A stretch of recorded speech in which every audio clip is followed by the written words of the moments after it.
Greetings, welcome. The purpose of this video is to help you make corrections on your FRQ, a day at the amusement park with Pervik and Nisha, because we all have friends named Pervik and Nisha. They rode roller coasters, ate cotton candy, played carnival games to win prizes, and you were asked to explain how the following terms were involved or played a role in their day. Amygdala! Please. Some people forgot, right? Two pea-sized structures in the center of the brain that are associated with fear. Always associate the amygdala with fear. Yes, emotions in general, but if you get a chance to write about the amygdala on the AP exam, make sure that you focus on fear. That is the primary emotion associated with the amygdala, located in the center of the brain, that group of structures called the limbic system. Approach conflict. This has to do with the things that cause us stress, right? When we studied stress, one of the things that causes stress is conflicts. Well, the easiest kind of conflict is a choice between two good things, but it's still stressful. Some of you are going to stress between Florida and Florida State. Those are two very good schools. You're going to do fine, whichever one you choose, but it's stressful because you have to give one up. This is called an approach conflict. The other two that you might need to be familiar with, there's an approach avoidance conflict. That is a single thing that you really want to do, but then when you get close to doing it, you get afraid. That really attractive person that you want to go talk to, it sounds like a good idea until you get close, and then you get all nervous. Or that roller coaster ride that you really want to ride, sounds like a good idea until you get really close, and then you start getting scared, right? So that's approach avoidance. The same thing is both pulling you and pushing you away. The other kind of conflict is one you might get from the assistant principals at your school, and that is avoidance. Do you want Saturday detention, or do you want a week of lunch detention? Two bad things, right? Arousal theory. I think you guys have had a lot of practice with arousal theory. Everybody is motivated to do stuff to keep from being bored, but we all have different levels of that need. Some people need to ride high, scary roller coasters, and some people are fine staying close to the ground eating cotton candy. Some of you confuse this with the Yerkes-Dodson theory of arousal. Yerkes-Dodson is the one that suggests that difficult tasks require less arousal because they're already scary, and easy tasks require more arousal. If not, you get bored and you don't give your best effort.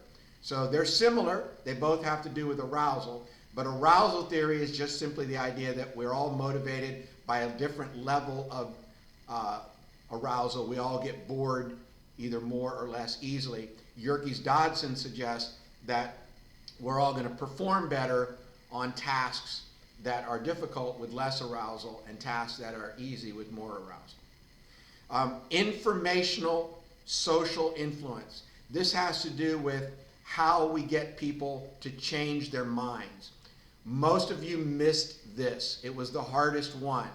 Most of you confused informational social influence with normative social influence. In other words, all the cool kids were riding the rides on the carnival, so Pervik and Nisha decided to do it too. No. Informational social influence is that rare occurrence where somebody explains their position to us and we listen to it and we agree that they are right and we are wrong. That's informational social influence, right?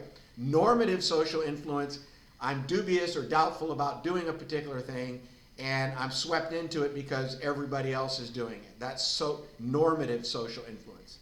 Informational social influence is, I was going to vote for this candidate, but now that I hear your rational, factual argument, I have changed my mind and I am now going to vote for your candidate. Doesn't happen very often, and certainly happens less with older people. The motion parallax. This is one of several monocular cues for depth perception.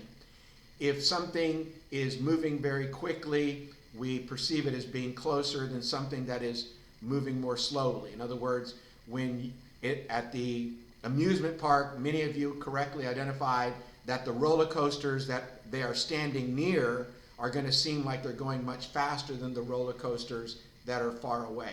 Think about an airplane that is far, far away in the sky. It looks like it's barely moving. That sucker's going 500 miles an hour. If it zips close by you at the same rate of speed, it's going to seem much faster because it is closer. And so the motion parallax isn't something that makes you sick. Some people confused it with motion sickness. Motion parallax is simply a way of judging how far away something is by how quickly it's moving or seems to be moving. The taste aversion is part of classical conditioning. If you eat something and get sick shortly thereafter, that the smell or flavor of that thing is going to be obnoxious to you or aversive to you later on. So most of you got this correct. Many of you said something along the lines that Pervik and or Nisha did not like the taste or smell of cotton candy because when they were kids they ate too much of it and got sick, and now the taste or the smell of it makes them nauseous or they avoid it. And finally, vestibular sense. The vestibular sense comes from the fluid in your inner ear, the semicircular canals, not the cochlea. It's near the cochlea, but semicircular canals. And when you spin around, as in when you're riding on an amusement park ride, it gets disturbed, and so you might feel dizzy when you get off the ride because the fluid in your inner ear is disturbed, and you might feel dizzy or have trouble with balance. Some of you confused vestibular sense with kinesthetic sense. Right now, I'm looking at you, but I know where my feet are. I can feel them. I can feel them in my body, and I can feel them on the floor. That's my kinesthetic sense. My unconscious, constant awareness of where all my body parts are without even thinking about it. That's kinesthetic sense. It enables me to move through my environment without knocking things down. Vestibular sense has to do with balance, comes from your inner ear.